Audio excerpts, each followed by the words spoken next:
दोस्तों स्वागत है आपका बिहार न्यूज़ में। दोस्तों मैं हूं फिरदौस गनी और आप देख रहे हैं केडीवी लाइव। दोस्तों आज हो चुका है 18 जनवरी 2022। तो आज की बिहार की टॉप न्यूज़ लेकर आए हैं आपके लिए।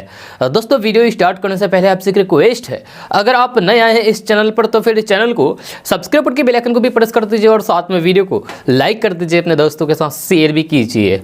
तो चलिए दोस्तों स्टार्ट करते हैं आज की पूरे बिहार की टॉप न्यूज़।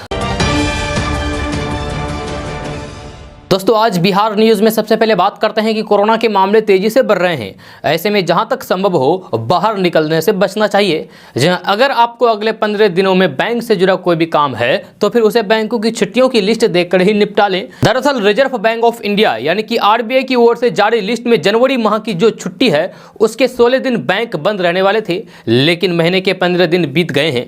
अब आने वाले 15 दिन में कैलेंडर पर नजर डालें तो फिर 6 दिन बैंक बंद रहने वाले हैं। जहां ऐसे में बैंकों का कामकाज निपटाने के लिए घर से निकलने से पहले बैंकों की छुट्टियों की लिस्ट जरूर देखकर निकले, वरना फिर आपका दिन बर्बाद हो जाएगा और आपका कोई भी काम भी पूरा नहीं हो पाएगा। दोस्तों अब बात करते हैं कि पटना सहित बिहार के कई जिलों में तापमान में उतार चढ़ाव का सिलसिला जारी है। जब मौसम ने रुख बदलना शुरू कर दिया है, बिहार के कई जिलों में सर्दी के मौसम के दौरान बीते दिनों बारिश देखने को मिली, जहां वहीं अब मौसम का मिजाज बदल गया है। बिहार में पूर्वी हवा बंद होकर पछुआ हवा चलने लगी है। जब पर्वतीय राज्यों से कनकनी लेकर आ रही उत्तरी पछुआ हवाओं ने सूबे में यानी कि बिहार में कनकनी बढ़ा दी है। दिन में धूप निकलने के बाद भी हवा में कनकनी होने से वातावरण ठंडा बना हुआ है। इसी कारण से न्यूनतम तापमान और अधिकतम तापमान में गिरावट भी जारी है। रविवार को दिन भर राज्य में ठंड हवाओं का प्रभाव बढ़ने से कनकनी बनी रही। जहां गया जिला में पारे में 3 डिग्री की गिरावट दर्ज की गई, वहीं यहां दिन भर कोल्ड डे जैसे हालात बने रहे। दोस्तों अब बात करते हैं कि रबी फसल की बुआई से लेकर अब तक खाद की समस्या झेल रहे अन्नदाता फिलहाल इतना परेशान हो गए हैं कि फला बाजार में यूरिया आने की सूचना मिलते ही पूरे दिन लाइन में लगकर किसी तरीके से खाद लेकर अपनी फसल को बचाने की कोशिश करते हैं। सबसे बड़ी बात यह है कि विभागीय अधिकारी खाद की कमी को देखते हुए किसानों को यूरिया का स्टॉक नहीं करने की नसीहत दे रहे हैं, जबकि किसानों का सीधा जवाब है कि यूरिया खाद्य सामग्री तो है ही नहीं, कोई स्टॉक क्यों करेगा। खाद के लिए दर दर की ठोकरें खा रहे किसानों का कहना है कि किल्लत के नाम पर जमाखोरी चल रही है। फिलहाल किसानों के खेत में फसल को नाइट्रोजन की दरकार है और पूरे इलाके में यानी कि पूरे बिहार में यूरिया के लिए हाहाकार है। जहां अन्नदाता उर्वरक किसानों के सामने कोरोना गाइडलाइंस को दरकिनार करके लंबी कतार लगाने को मजबूर हैं, विवश हैं। हालात यह है कि खाद के लिए रात में ही कतार लग जाती है। दोस्तों बात करते हैं कि बिहार के सरकारी स्कूलों में पढ़ाने वाले शिक्षकों ने एक अच्छी पहल की है। जब कोरोना संक्रमण के कारण स्कूल बंद होने पर सरकारी स्कूल के शिक्षकों ने स्कूल ऑन मोबाइल अभियान शुरू किया है। यह अभियान आज यानी कि मंगलवार से शुरू हो जाएगा। स्कूल ऑन मोबाइल अभियान से बिहार के सरकारी विद्यालय में पढ़ने वाले कक्षा 5वीं से 10वीं तक के बच्चे जुड़ सकते हैं। इस अभियान के माध्यम से फेसबुक से बच्चों को पढ़ाया जाएगा। सरकारी स्कूलों के बच्चों के साथ ऑनलाइन क्लास की सुविधा कम ही मिल पाती है। इसमें एक बड़ी दिक्कत उनके पास ऑनलाइन क्लास के लिए जरूरी गैजेट का नहीं होना है। इस अभियान से बिहार की 50 से अधिक शिक्षक जुड़ेंगे। ये हर दिन 3 घंटे चलेंगे। टीचर ऑफ स्कूल के संस्थापक शिव कुमार का कहना है कि जब से कोरोना का संक्रमण शुरू हुआ है तभी से ही स्कूल बंद होने पर स्कूल ऑन मोबाइल का संचालन किया जाता है। इस अभियान के संचालन की जिम्मेदारी बांका के शिक्षक उमाकांत कुमार को सौंपी गई है। उन्हीं के नेतृत्व में 50 शिक्षकों की टीम इस अभियान में अपना सहयोग देगी। अब देखना यह है कि इस अभियान से बिहार के सरकारी स्कूलों में पढ़ने वाले कितने बच्चे जुड़ पाते हैं। इस अभियान से जुड़े शिक्षक बच्चों एवं अभिभावकों में जागरूकता पैदा करने के लिए भी सक्रिय हैं।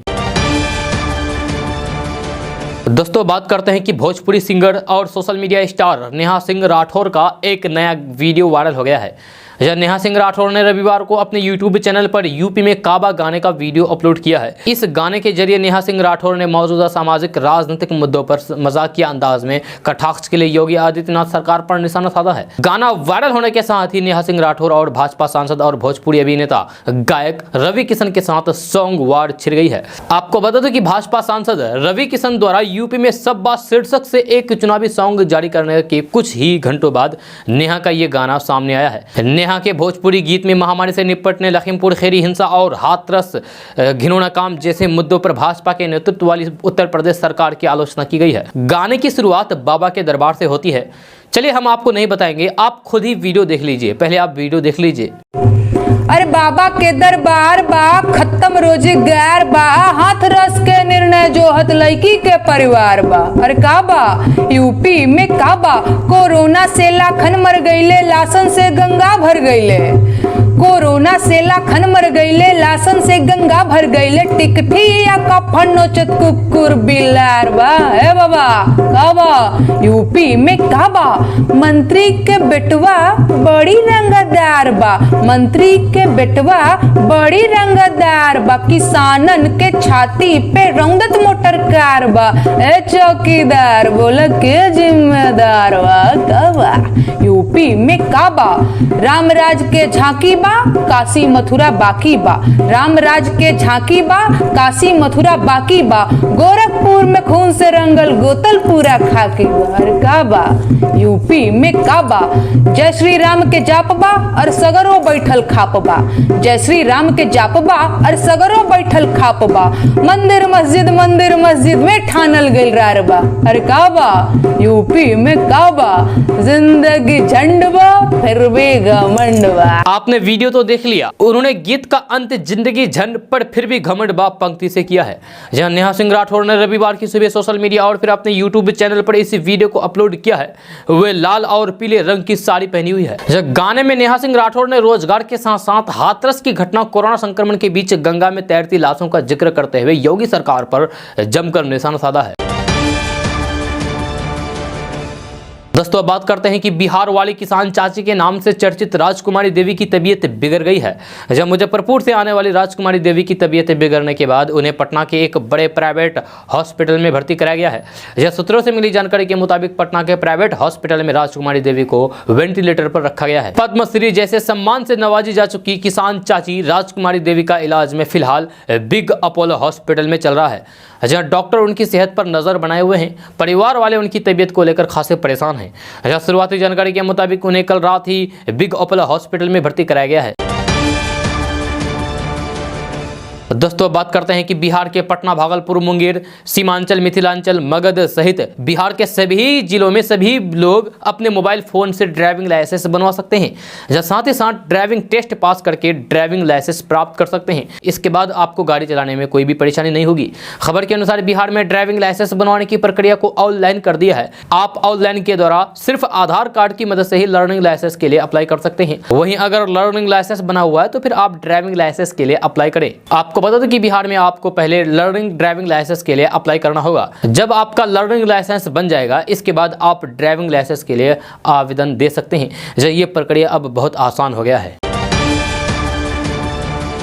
दोस्तों बात करते हैं कि बिहार की राजधानी पटना से बड़ी खबर सामने आ रही है। ताज़ा रिपोर्ट्स के मुताबिक बिहार में शिक्षकों को अभी ट्रांसफर नहीं मिलेगी, जहां उन्हें ट्रांसफर के लिए अभी और लंबा इंतजार करना पड़ सकता है। इसकी जानकारी खुद शिक्षा मंत्री ने दी है। जब बिहार के शिक्षा मंत्री विजय कुमार चौधरी ने तबादले को लेकर कहा है कि अभी विभाग की प्राथमिकता शिक्षक बहाली प्रक्रिया को पूरा करना है। जैसे ही हम शिक्षकों की बहाली प्रक्रिया कर लेंगे, इसके बाद शिक्षकों का तबादला किया जाएगा। आपको बता दूं कि बिहार में लंबे समय से शिक्षक तबादले का इंतजार कर रहे हैं। इसके लिए विभाग के द्वारा सॉफ्टवेयर भी तैयार कर लिया गया है, लेकिन सॉफ्टवेयर का फाइनल ट्रायल होना अभी बाकी है। इसकी प्रक्रिया को जल्द पूरा कर लिया जाएगा। दोस्तों बात करते हैं कि बिहार में रहने वाले लोगों के लिए बड़ी खबर सामने आ रही है। ताज़ा रिपोर्ट्स के मुताबिक बिहार में सर्दी, खांसी और बुखार से पीड़ित लोगों का कोरोना टेस्ट किया जाएगा। ICMR द्वारा जारी गाइडलाइंस के मुताबिक सर्दी, खांसी, बुखार से पीड़ित लोगों का कोरोना टेस्ट अनिवार्य है। उन्हें कोरोना टेस्ट करना ही होगा। एक डॉक्टर ने कहा है कि सर्दी, खांसी और बुखार से पीड़ित मरीज डॉक्टर के यहाँ जाँच कराए और चिकित्सीय परामर्श के बाद वे अनिवार्य रूप से कोरोना टेस्ट कराएंगे। खबर के अनुसार कुछ दिन पहले ही बिहार स्वास्थ्य विभाग ने एक आदेश जारी किया था कि उन मरीजों का कोरोना टेस्ट किया जाएगा जिनमें कोरोना के लक्षण दिखाई दे रहे हैं। वहीं स्वस्थ व्यक्ति का सैंपल कोरोना जांच के लिए नहीं लिया जाएगा। कोरोना के आम लक्षण के बारे में बात करें तो बुखार, खांसी, थकान, स्वाद और गंध ना पता चलना आदि है। कोरोना के कम सामान्य लक्षण के बारे में बात करें तो गले में खराश, सिर दर्द, खुजली और दर्द, दस्त, त्वचा पर चटक के आना या फिर हाथ पैर की उंगलियों का रंग बदल जाना, लाल या फिर सूजी हुई आंखें आदि। दोस्तों अब बात करते हैं कि बिहार की राजधानी पटना में भीषण सड़क हादसा हुआ है, जिसमें 3 लोगों की मौत हो गई है। ये हादसा शाहजहांपुर थाना के SH 78 पर एमन बीघा गांव के पास हुई है। मिली जानकारी के अनुसार तेज रफ्तार भारी ट्रक ने बाइक सवार 3 लोगों को कुचल दिया, जिससे तीनों की घटनास्थल पर ही मौत हो गई। ट्रक और बाइक के बीच इतनी जोरदार टक्कर हुई कि स्थानीय लोग वहां पर दौड़ करके पहुंचे मौके पर और फिर पुलिस को सूचना दी, पर टक्कर इतनी जोरदार थी कि एक महिला समेत 3 लोगों की मौके पर ही मौत हो गई। तीनों मृतक एक ही परिवार के हैं। जैसे कि आप अपने मोबाइल स्क्रीन पर तस्वीर देख रहे हैं, ये तीनों थे, तीनों की जान चली गई। ये सभी फतुहा थाना क्षेत्र के गौरी पुंदा गांव के रहने वाले हैं। दोस्तों अब बात करते हैं कि राजधानी पटना में फ्लिपकार्ट ऑफिस में हुई डकैती के मामले में पटना पुलिस की बड़ी सफलता हाथ लगी है।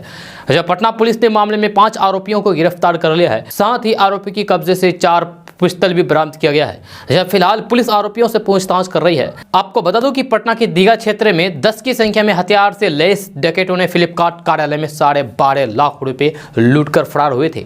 एक कर्मी को पिस्टल के बट से मारकर घायल कर दिया था। दोस्तों बात करते हैं कि कोरोना काल में दूरदर्शन की पढ़ाई से वंचित रहने वाले 1 से 5वीं तक के बच्चे अपने टोले में पढ़ेंगे। इसकी जिम्मेवारी बिहार के करीब 30,000 शिक्षक सेवक सह टोला सेवक को दी गई है। टोले में खुली जगह चयनित करके इन बच्चों को पढ़ाने को कहा गया है। टोला सेवक अपने ही टोले के 5वीं तक के बच्चे को इकट्ठा करेंगे, जहाँ इनका एक समूह बनाएंगे। एक समूह में 25 से अधिक बच्चे नहीं होंगे। शिक्षा परियोजना परिषद ने इस संबंध में सभी जिलों के डीईओ को निर्देश दे दिया है। यह टोलावार बच्चों की संख्या मांगी गई है। अगले सप्ताह से इन बच्चों की पढ़ाई टोले में शुरू कर दी जाएगी। दोस्तों बात करते हैं कि बिहार सर्वाधिक कोरोना संक्रमण वाले शीर्ष 10 राज्यों की सूची से बाहर हो गया है। अब सर्वाधिक संक्रमण वाले राज्यों की सूची में बिहार 14वें स्थान पर है। बीते 4 दिन से बिहार में रोज अमूमन 6,000 से भी कम संक्रमित मरीज मिल रहे हैं, जहां हालांकि बीते 24 घंटे में कोरोना के टेस्ट भी कम किए गए हैं। बिहार के सर्वाधिक संक्रमण वाले 10 शीर्ष राज्यों की सूची से बाहर निकले और संक्रमितों के गंभीर नहीं होने के पीछे विशेषज्ञों के अनुसार 3 कारण है। पहली बात, ज्यादातर ने कोरोना का टीका ले लिया है। दूसरे लोगों ने जीवन शैली और खान पान बदला है। तीसरी की वायरल लोड पिछले 2 लहर से कम है। बिहार के तुलना में सबसे ज्यादा संक्रमण वाले राज्यों में पहले नंबर पर महाराष्ट्र है। इसके बाद क्रमश कर्नाटक, तमिलनाडु, दिल्ली, पश्चिम बंगाल, केरल, उत्तर प्रदेश, राजस्थान, गुजरात, हरियाणा, पंजाब, छत्तीसगढ़ और ओडिशा शामिल है। जहां इस तरह बिहार 14वें स्थान पर है। दोस्तों बात करते हैं कि बिहार के नालंदा में जहरीली शराब से मौत के बाद शराबबंदी कानून पर एक बार फिर से सवाल उठने लगा है। जब पहले बिहार में शराबबंदी पर विपक्ष हमलावर था, अब बिहार में शराबबंदी कानून पर नीतीश कुमार की सरकार में शामिल उनके सहयोगी दल भी सवाल उठा रहे हैं और शराबबंदी की समीक्षा की मांग कर रहे हैं, जिसके बाद शराबबंदी कानून पर नीतीश कुमार अलग थलग दिख रहे हैं। जब बिहार बीजेपी के प्रदेश अध्यक्ष डॉक्टर संजय जायसवाल ने शराबबंदी कानून पर बयान दिया है कि बिहार में शराबबंदी कानून फेल है। उन्होंने पुलिस की भूमिका पर सवाल उठाते हुए कहा था कि बिहार के कई इलाकों में शराब की बिक्री हो रही है। स्थानीय स्तर पर मिलीभगत के कारण शराब पीने पिलाने का दौर जारी है। डॉक्टर संजय जायसवाल ने कहा है कि शराबबंदी को फिर से देखने की जरूरत है। उन्होंने शराबबंदी कानून की समीक्षा करने की मांग की है। तो वहीं शराबबंदी कानून पर पहले भी सवाल उठा चुकी जीतन राम मांझी ने भी फिर से हमला बोला है। मजेदार बात यह है कि शराबबंदी कानून को गलत बताने के लिए कांग्रेस बीजेपी के बयान का समर्थन कर रही है। जब बिहार में कांग्रेस विधायक दल के नेता अजित शर्मा ने कहा है कि अगर सरकार में शामिल बीजेपी के प्रदेश अध्यक्ष संजय जायसवाल शराबबंदी की समीक्षा की जरूरत बता रहे हैं, तो इस पर तुरंत कदम आगे बढ़ाने की जरूरत है। अजित शर्मा ने कहा है कि देर से ही सही, लेकिन बीजेपी को ये बात समझ में आ गई कि बिहार में लागू शराबबंदी की हकीकत आखिर है क्या। अजित शर्मा ने यह भी कहा है कि संजय जायसवाल समीक्षा की बात कर रहे हैं, उसका मैं पक्षधर हूं, उसका मैं समर्थन करता हूं। आपको बता दूं कि नालंदा में जहरीली शराब से मरने वालों की संख्या बढ़कर 14 हो गई है। जब डीएम ने कहा है कि मृतकों के पेट में अल्कोहल मिला है, यानी कि ये पुष्टि हो गई है कि जो ये मौतें हुई है, यह शराब की वजह से ही हुई है, जहरीली शराब की वजह से। दोस्तों बात करते हैं कि बिहार की राजधानी पटना से बड़ी खबर सामने आ रही है। ताज़ा रिपोर्ट्स के मुताबिक बिहार में गोदाम बनाने के लिए सरकार के द्वारा किसानों को 5 से 9 लाख रुपए तक का अनुदान दिया जाएगा। इसको लेकर विभाग के स्तर पर तैयारियां चल रही है। खबर के अनुसार बिहार के किसान अनाज के सुरक्षित रखरखाव के लिए खुद का छोटा छोटा गोदाम बना सकते हैं। इसके लिए सामान्य श्रेणी के किसानों को 5 लाख रुपए या फिर लागत के 50% में जो कम होगा वह अनुदान के रूप में दिया जाएगा। वहीं SC/ST को 9 लाख या फिर लागत के 75% में जो कम होगा वह अनुदान के रूप में दिया जाएगा। इस व्यवस्था से किसानों को बहुत लाभ पहुंचेगा तथा किसान अपनी फसल को अधिक से अधिक समय तक अपने पास रख सकेंगे गोदाम में। दरअसल बिहार में किसानों के पास अनाज रखने के लिए गोदाम नहीं होता है, जिसके कारण किसान सस्ती दरों पर यानी कि सस्ते दामों पर अपने अनाज को बेच लेते हैं। इसलिए गोदाम बनाने का फायदा ये होगा कि जब अनाज महंगी होगी तो किसान उसे बेच सकेंगे। इससे किसानों को आर्थिक फायदा होगा। दोस्तों बात करते हैं कि बार बार वैक्सीन लेने वाले मधेपुरा के ओवराय गांव के ब्रह्मदेव मंडल को पुलिस ने बेल दे दिया है। यह ब्रह्मदेव मंडल आज मधेपुरा के पुरानी थाने में पहुंचे थे, जहां थाने से ही उन्हें बेल मिल गई है। यह बार बार कोरोना का टीका लगाने के बाद पूरे देश में इनकी चर्चा होने लगी थी, जिनके बाद पुलिस थाने में इनके खिलाफ FIR दर्ज कराया। जब ब्रह्मदेव पर धोखाधड़ी और सरकारी संपत्ति को नुकसान पहुंचाने का मामला दर्ज कराया गया था। जब से उनके खिलाफ केस दर्ज हुआ तब से वे डरे सहमे थे। अपना मोबाइल बंद करके वे भागे भागे फिर रहे थे। यह बीते दिनों पुलिस ने ब्रह्मदेव मंडल के घर पर छापेमारी की थी। भारी संख्या में पुलिस ने ब्रह्मदेव मंडल के घर पर छापा मारने पहुंचे थे। हालांकि मंडल अपने घर पर नहीं मिले। जब ब्रह्मदेव मंडल के परिजन कह रहे थे कि छापेमारी के दौरान पुलिस ने बहुत बदसलूकी की। जब उसकी पत्नी निर्मला देवी ने कहा था कि उनके पति और परिवार के साथ ऐसा व्यवहार किया जा रहा है जैसे कि वे बहुत बड़े अपराधी हो। दोस्तों बात करते हैं कि बिहार के जेलों में कैदियों की संख्या उनकी क्षमता से कहीं ज़्यादा है। इसका अंदाज़ा इसी बात से लगाया जा सकता है कि बिहार के 59 जेलों में जहां 46,669 कैदी रह सकते हैं, वहां बीते दिसंबर तक 66,307 कैदी थे। इनमें 3,022 महिला बंदी है। यह जेल में कैदियों को रखने की कुल क्षमता से 19,638 ज़्यादा है। वहीं साल भर पहले यानी कि दिसंबर 2020 में कैदियों की संख्या मात्र 51,154 थी। यानी कि साल भर में देखा जाए तो कैदियों की संख्या में 15,000 से भी अधिक की वृद्धि हुई है। ये वृद्धि कोरोना काल में जारी रही। साल 2021 में नवंबर में कैदियों की संख्या सबसे ज्यादा 68,526 रही। नवंबर में शराब की मौत के बाद शुरू हुए विशेष अभियान के कारण अक्टूबर से नवंबर के बीच कैदियों की संख्या करीब 5,000 तक बढ़ी थी। दोस्तों बात करते हैं कि नई राष्ट्रीय शिक्षा नीति के जरिए स्कूली शिक्षा के ढांचे में बदलाव की जो सिफारिशें की गई थी, उन सभी पर अमल तेजी से शुरू हो गया है। इनमें जो अहम बदलाव है वो स्कूली शिक्षा के पाठ्यक्रम को 10+2 के पैटर्न से निकाल करके 5+3+3+4 के पैटर्न पर ले जाने का है। शिक्षा मंत्रालय ने इस काम में ज्यादा देरी न करते हुए इसे इसी साल पूरा कराने का लक्ष्य तय किया है। इसे लेकर गठित टीम को तेजी से इस दिशा में काम आगे बढ़ाने के निर्देश दिए हैं। शिक्षा मंत्रालय ने इसके साथ ही स्कूली पाठ्यक्रम को नए सिरे से करने पर भी जोर दिया है, जिससे स्कूलों से रटने और रटाने का पूरा खेल खत्म हो जाएगा। साथ ही ऐसे पाठ्यक्रम का विकास हो जिसमें सीखने की समग्र प्रक्रिया हो। दोस्तों बात करते हैं कि KYC यानी कि नो योर कस्टमर। बैंकिंग सेवाओं से लेकर अलग अलग तरह की वित्तीय सेवाओं को व्यक्ति की पहचान के लिए KYC अनिवार्य है। अगर बैंक को KYC का पता वेरीफाई करना है तो फिर इसके लिए KYC की जरूरत होती है। फोन का सिम लेना हो या फिर बैंक पोस्ट ऑफिस में कोई भी स्कीम शुरू करनी हो, यहाँ तक कि म्यूचुअल फंड शुरू करना हो तो फिर आपको KYC करना जरूरी होता है। आप अगर इन सर्विस की मदद ले चुके हैं तो फिर आपको पता होगा कि KYC कितना जरूरी है और इसके लिए कितना भटकना पड़ता है। लेकिन अब यह परेशानी दूर होने वाली है, क्योंकि सरकार वन नेशन वन KYC शुरू करने जा रही है। इसमें सिंगल विंडो सिस्टम के जरिए ग्राहक के KYC की जानकारी मिल पाएगी। सरकार की तैयारी देखें तो फिर इस पर विचार शुरू हो चुका है। अभी हाल ही में केंद्रीय वाणिज्य और उद्योग मंत्री पीयूष गोयल ने इसके बारे में बात की है।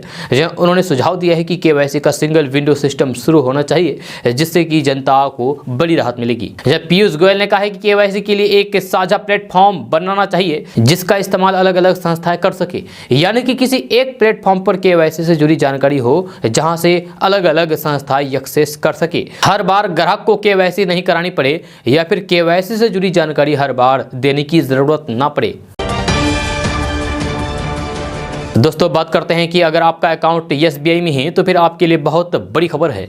SBI ने कहा है कि अगर आपको फ्रॉड से बचना है तो फिर आप OTP के जरिए ATM से पैसे निकालें। देश का सबसे बड़ा सरकारी बैंक भारतीय स्टेट बैंक के 44 करोड़ से अधिक ग्राहकों के लिए बड़ी खबर है। SBI ने अपने ग्राहकों को ATM से जुड़े फ्रॉड को लेकर अलर्ट जारी किया है। SBI ने कहा है कि ATM फ्रॉड से खुद को बचाने के लिए OTP बेस्ड ट्रांजैक्शन करें। SBI ने ऑफिशियल ट्विटर हैंडल से इस बारे में ट्वीट किया है। SBI ने एक ट्वीट में कहा है कि SBI ATM पर लेन देन के लिए हमारा OTP based cash withdrawal system धोखेबाजों के खिलाफ टीकाकरण है। धोखाधड़ी से हमेशा आपकी रक्षा करनी हमारी सर्वोच्च प्राथमिकता है। देश के टॉप सरकारी बैंक SBI ने पिछले साल जनवरी में OTP आधारित नगद निकासी की सुविधा शुरू की थी। अगर आपको SBI के ATM से पैसे निकालना है तो फिर आपको रजिस्टर्ड मोबाइल नंबर पर आए OTP दर्ज करनी होगी। ये आपको धोखाधड़ी से बचाने में मदद करेगा।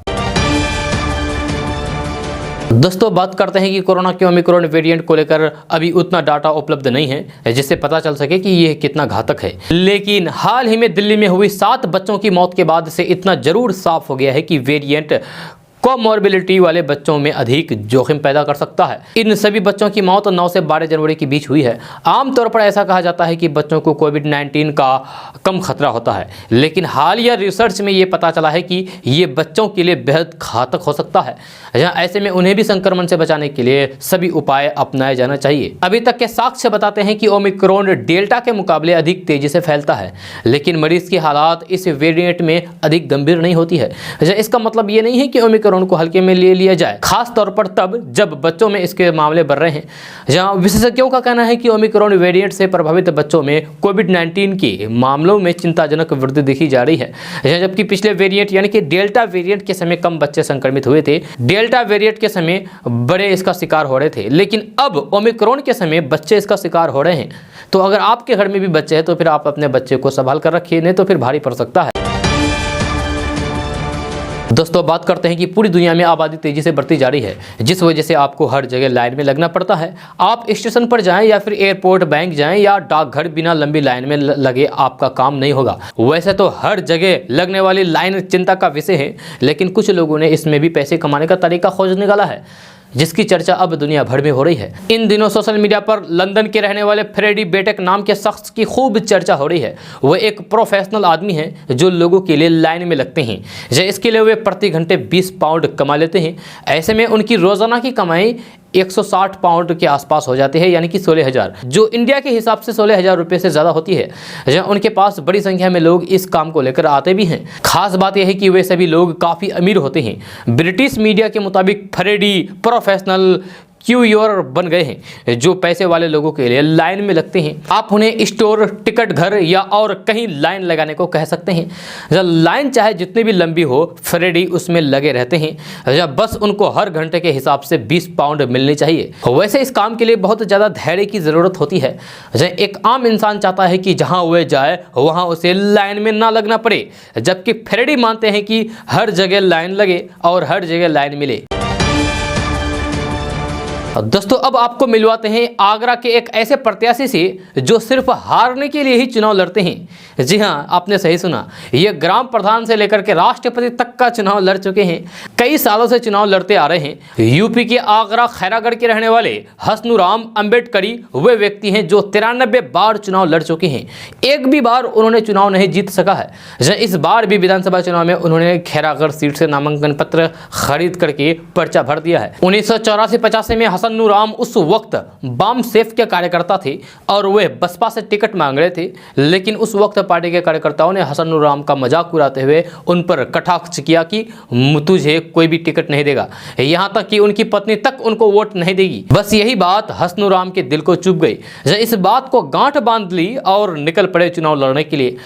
अब तक वे 93 बार यानी कि 93 बार अलग अलग चुनाव लड़ चुके हैं। साथ ही 94 बार विधानसभा चुनाव लड़ने जा रहे हैं। इस बार जो विधानसभा चुनाव होने जा रहे हैं, पर्चा दाखिल भी कर दिया है। हसनुराम आज़ादी के दिन पैदा हुए थे, जब उनका जन्म 15 अगस्त 1947 को हुआ था। बड़ा ही संयोग दिन था।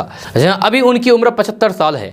हसनुराम ने बताया है कि वे राजस्व विभाग में अमीन के पद पर कार्यरत थे।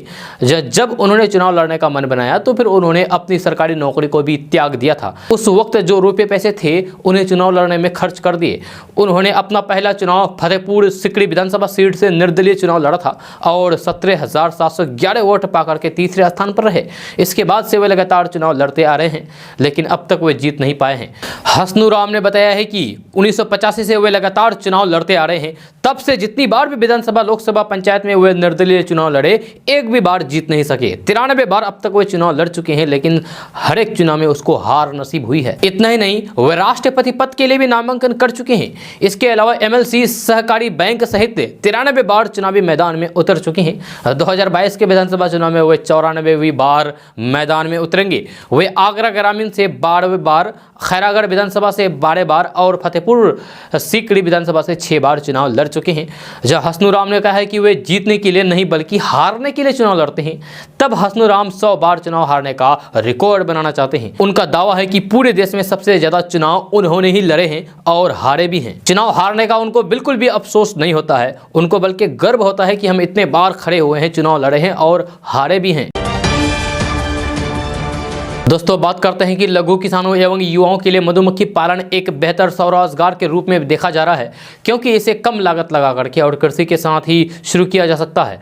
यह क्षेत्र में कई किसान अतिरिक्त आय के लिए मधुमक्खी पालन कर रहे हैं, यानी कि ज्यादा पैसे कमाने के लिए मधुमक्खी पालन कर रहे हैं। इन दिनों शहद और इसके उत्पादों की बढ़ती मांग के कारण मधुमक्खी पालन एक लाभदायक और आकर्षक व्यवसाय बनता जा रहा है, जहाँ ये किसानों की अतिरिक्त आय के साथ ही फसलों की उत्पादकता बढ़ाने में भी लाभकारी सिद्ध हो रहा है। एक किसान ने बताया है कि उन्होंने 4 साल पहले उत्तराखंड से मधुमक्खी पालन की ट्रेनिंग ली थी, जिसके बाद करीब 20 बॉक्स में मधुमक्खी पालन का रोजगार शुरू किया, जिसमें काफी लाभ हुआ। अब वे करीब 184 बॉक्स में मधुमक्खी पालन कर रहे हैं। साथ ही उन्होंने कहा है कि इसके प्रति बॉक्स में करीब 3500 रुपए खर्च आता है, यानी कि एक बॉक्स में 3500 रुपए लागत आता है, जहां अप्रैल से नवंबर तक मक्खियों की विशेष देखभाल की जरूरत होती है, जिसके बाद प्रति 4 महीने में एक बॉक्स से 30 से 40 किलोग्राम शहद प्राप्त होता है।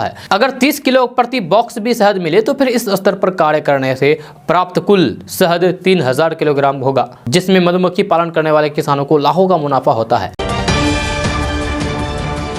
दोस्तों बात करते हैं कि 1 फरवरी 2022 को वित्त मंत्री निर्मला सीतारमण ने वित्त वर्ष 2022-21 के लिए बजट पेश करेगी। ये बजट मोदी सरकार का अपने दूसरे कार्यकाल का चौथा बजट होगा। ये बजट 5 राज्यों में होने वाले विधानसभा चुनाव से पहले पेश होने वाला है। ऐसे में इसके लोक लुभावन होने की आशा जताई जा रही है, जिसमें किसानों के लिए बड़ी घोषणा की जा सकती है। इस बजट में पीएम किसान सम्मान निधि योजना के तहत लाभार्थी किसानों के लिए अच्छी खबर है, जहाँ लाभार्थी किसानों को 2000 रुपए की जगह अब 4000 रुपए किस्त की घोषणा मोदी सरकार बजट में कर सकती है। जब किसान काफी समय से किस्त बनाने जाने की मांग कर रहे हैं, जब चुनाव से पहले बजट में मोदी सरकार लाभार्थी किसानों की किस्त बढ़ाकर 2000 से 4000 रुपए कर सकती है। ये किसानों के लिए बहुत ही डबल फायदा है। जब केंद्र सरकार प्रधानमंत्री किसान सम्मान निधि योजना की राशि को डबल करने पर विचार कर रही है। अगर ऐसा हो जाता है तो फिर किसानों को हर साल 6000 रुपए की जगह 12000 रुपए 3 किस्तों में मिल सकते हैं।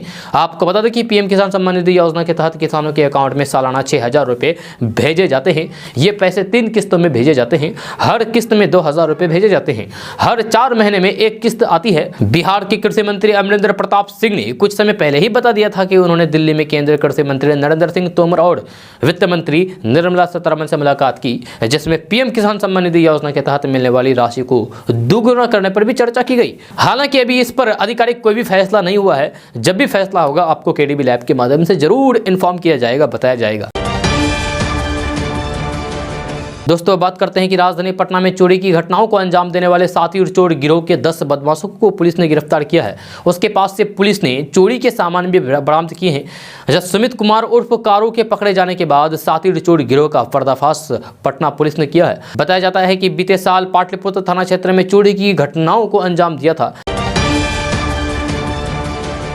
दोस्तों बात करते हैं कि बिहार में दिन और रात के तापमान में अभी काफ़ी कम अंतर है। इसके साथ ही वातावरण में नमी पहले से मौजूद है। इस मौसम में हवा सर्दी को और बढ़ावा दे रही है। इसमें 3 कारण हैं जिनके कारण गलन और सर्दी अधिक महसूस हो रही है। इसका असर इंसानों के साथ फसलों पर भी पड़ रहा है। इस मौसम से बिहार में मुख्य रूप से होने वाले गेहूँ और सरसों की फसल पर पड़ता दिख रहा है। हालात यह है कि सरसों में तो कुछ किसानों ने सफ़ेद रतुआ की शिकायत भी की है, जबकि गेहूँ में पीला रतुआ और धूप न निकलने से पोषक तत्वों की कमी भी की आ रही है। जब गेहूं और सरसों में समस्याओं की संभावना कृषि वैज्ञानिकों की नजर लाने लगी है। गेहूं को धूप नहीं मिल पाने और तापमान में गिरावट रहने के कारण पीला रतुआ आने की संभावना बन रही है। इसके साथ ही कई बार इस मौसम के कारण बालियों का रंग भी बदल जाता है। पीला रतुआ उन क्षेत्रों में हो सकता है जहां किसानों ने SD 2851 किस्म को बोया है। जहां गेहूं की ये किस्में पीला रतुआ रोधी नहीं है, मगर किसानों को पहले ये जांच कर लेना चाहिए कि वे वास्तव में पीला रतुआई है या फिर कुछ और है। इस प्रकार सरसों में कुछ क्षेत्रों में सफेद रतुआ की समस्या देखने को मिल रही है। वही तना गलन की समस्या से भी किसान जूझ रहे हैं, परेशान हैं। इसके साथ ही कई फसलों में इस मौसम के कारण ग्रोथ भी हल्की हो गई है। ऐसे में किसानों को विशेष ध्यान रखने की जरूरत है। सर्दी के इस मौसम में अधिक दिन तक धूप नहीं निकली तो फिर पौधे में पोषक तत्वों की कमी भी आ जाती है। इसलिए इस मौसम में फसलों को धूप की काफी दरकार होती है। दोस्तों बात करते हैं कि असम का +2 का छात्र अपने 2 दोस्तों के साथ साइकिल से देश भ्रमण पर निकला है। जब 16 दिन की यात्रा तय करके वह बिहार के भागलपुर पहुंचा। वे लोगों को सेव नेचर सेव लाइफ और स्लो ड्राइव लॉन्ग लाइफ का संदेश दे रहे हैं। 20 साल का नमित वर्मन मूल रूप से असम का रहने वाला है। एक न्यूज़ चैनल से बातचीत के दौरान उन्होंने बताया है कि हर साल 4.5 से लेकर 5.5 लाख रोड हादसे होते हैं, इसमें से करीब 1.5 लाख लोग इस दुनिया को छोड़ देते हैं। इस तरह हर दिन देश भर में औसतन 404 लोग हमारे बीच नहीं रहते हैं। इनमें से ज़्यादातर मौतें तेज रफ्तार की वजह से होती है। अगर रफ्तार पर नियंत्रण किया जाए तो फिर हादसे पर भी नियंत्रण किया जा सकता है। इसके लिए लोगों को वे स्लो ड्राइव लॉन्ग लाइफ के प्रति जागरूक कर रहे हैं। नमित आगे बताते हैं कि नेचर ये हमारे सीधे तौर पर प्रभावित करता है, लेकिन इसके बाद भी हम लापरवाही करते हैं। जब नतीजा हर जगह गंदगी है। हम थोड़े से प्रयास करके इस गंदगी से काफ़ी हद तक छुटकारा पा सकते हैं। इसके लिए लोगों को सेव नेचर सेव लाइफ के माध्यम से लोगों को जागरूक कर रहे हैं। दोस्तों बात करते हैं कि बिहार में गुरु गोविंद सिंह जी की प्रकाश पर्व पर पटना साहिब से दर्शन करके लौट रहे सिख श्रद्धालुओं पर असामाजिक तत्वों ने हमला कर दिया। जब पुलिस के मुताबिक जिसमें 6 श्रद्धालु घायल हो गए हैं। जब घटना पंजाब लौटने के दौरान आरा सासाराम हाईवे मार्ग पर चरपोखरी के पास हुआ है। असामाजिक तत्वों ने चंदा उगाही को लेकर पत्थरबाजी शुरू कर दी। जब घटना की सूचना मिलने के बाद स्थानीय पुलिस वहां पहुंची, जहां स्थानीय लोगों की मदद से घायलों को अस्पताल में भर्ती कराया गया। हमले में घायल सभी लोग पंजाब की मोहाली के रहने वाले हैं। जब पुलिस के मुताबिक प्रकाश पर्व संपन्न होने के बाद सभी सिख संगत पटना से ट्रक पर सवार होकर के पंजाब लौट रहे थे। जब ट्रक पर कुल 20 महिलाएं और 40 पुरुष थे। भोजपुर जिले में आरा सासाराम पथ पर चरपोखरी के ध्यानी टोला में यज्ञ के नाम पर चंदा वसूली किया जा रहा था, जहां वहां 3-4 दर्जन लोग मौजूद थे। इस दौरान सिख संगत की गाड़ी पहुंची तो फिर उसे भी चंदा देने के लिए रोका गया। ट्रक के ड्राइवर तजिंदर सिंह से चंदा मांगा, जिसके बाद ही विवाद शुरू हो गया। जब विवाद बढ़ा तो फिर मारपीट हो गई। दोनों पक्षों में विवाद इतना बढ़ गया कि मारपीट की नौबत आ गई। जब चंदा मांग रहे लोगों ने ट्रक ड्राइवर को गाड़ी से खींचकर उसकी पिटाई शुरू कर दी। इस दौरान जब सिखों ने इसका विरोध किया तो फिर उन लोगों ने पत्थर बरसाने लगे। इसमें 6 लोग घायल हो गए हैं। जब घटना की सूचना मिलते ही पुलिस की टीम वहां पर पहुंच गई। दोस्तों बात करते हैं कि सरकार राष्ट्रीय बांस मिशन चला रही है। इसके तहत बांस की खेती करने पर किसानों को 50% तक अनुदान दिया जाता है। योजना के तहत प्रति पौधा 3 साल के लिए 120 रुपये दिए जाते हैं। जब बांस की खेती पर प्रति पौधा 240 रुपये लागत आती है। योजना के तहत पहले साल 60 रुपये, दूसरे साल 36 रुपये और तीसरे साल 24 रुपये अनुदान दिया जाता है। 1 हेक्टेयर में बांस के 625 पौधे आसानी से लगाए जा सकते हैं। किसान किसी भी सरकारी नर्सरी से पौधे ले सकते हैं। बांस के पौधे हरे सोने से कम नहीं है। एक बार रोपण करके सालों तक उत्पाद प्राप्त कर सकते हैं। ये फसल पर्यावरण के लिए भी लाभकारी है। ये हरियाली बढ़ाने के साथ साथ तापमान को भी संतुलित रखती है। राष्ट्रीय बांस मिशन की आधिकारिक वेबसाइट www.nbm.nic.in पर जाकर के आप अधिक जानकारी प्राप्त कर सकते हैं और आवेदन कर सकते हैं। दोस्तों बात करते हैं कि साइबर क्राइम का खतरा लगातार बढ़ता ही जा रहा है। यहाँ तक कि एटीएम से पैसे निकालते वक्त भी आपको ध्यान रखना जरूरी है। अगर आप एटीएम से पैसे निकालते वक्त सतर्क नहीं हैं तो फिर आपको बड़ा नुकसान उठाना पड़ सकता है। अगर आप पहले सावधान हो जाएंगे तो फिर आपका पैसा सुरक्षित रहेगा। एटीएम से पैसे निकालना आसान है और सुविधाजनक है, लेकिन साइबर चोरी की वजह से यहाँ भी खतरे बढ़ गए हैं। जब मौजूदा समय में एटीएम कार्ड की क्रोडिंग को लेकर आज खतरा कुछ ज़्यादा ही है, जो आपकी डिटेल्स चोरी करके आपको नुकसान पहुँचा सकते हैं। ऐसे में जब भी आप एटीएम में जाते हैं तो फिर उन बातों का ख्याल रखें ताकि कोई भी हैकर आपके कार्ड को स्कैन करके उसकी क्लोनिंग नहीं बना सके। जब आप एटीएम में जाते हैं तो फिर पैसों की निकासी से पहले अपना एटीएम कार्ड को कार्ड रीडर में डालते हैं, लेकिन ख्याल रखें कि यदि कार्ड रीडर मशीन में लाइट नहीं जल रही है या फिर हरे रंग की जगह लाल रंग लाइट जल रही है तो आप अपना कार्ड स्कैन मशीन में नहीं डालें, क्योंकि इससे आपका कार्ड स्कैन हो सकता है। इसके साथ ही इसकी सूचना तुरंत संबंधित बैंक को या फिर एटीएम के बाहर किसी गार्ड को बताएं। कई बार हैकर एटीएम के कैमरे को भी हैक कर लेते हैं। ऐसे में आप जब भी एटीएम में अपना पिन डालते हैं तो उसे दूसरे हाथ से या तो छिपा लें या फिर कोई और एटीएम के अंदर रहता है तो फिर उन्हें बाहर जाने को कहें। इसके बाद भी इन सावधानियों के बावजूद भी आपका एटीएम कार्ड हैक हो जाता है और बैंक बंद हो तो फिर आप तत्काल बैंक के टोल फ्री नंबर पर फोन करके अपना कार्ड को ब्लॉक करवा दें। दोस्तों आज का न्यूज़ बस यहाँ तक। कैसा लगा जरूर अपना सुझाव दीजिएगा नीचे कमेंट बॉक्स में कमेंट करके। अगर आप नए आए हैं इस चैनल पर तो फिर चैनल को सब्सक्राइब करके बेल आइकन को भी प्रेस कर दीजिए और साथ में वीडियो को लाइक कर दीजिए, अपने दोस्तों के साथ शेयर भी कीजिए। तो मिलते हैं दोस्तों अगले वीडियो में, तब तक के लिए जय हिंद जय बिहार।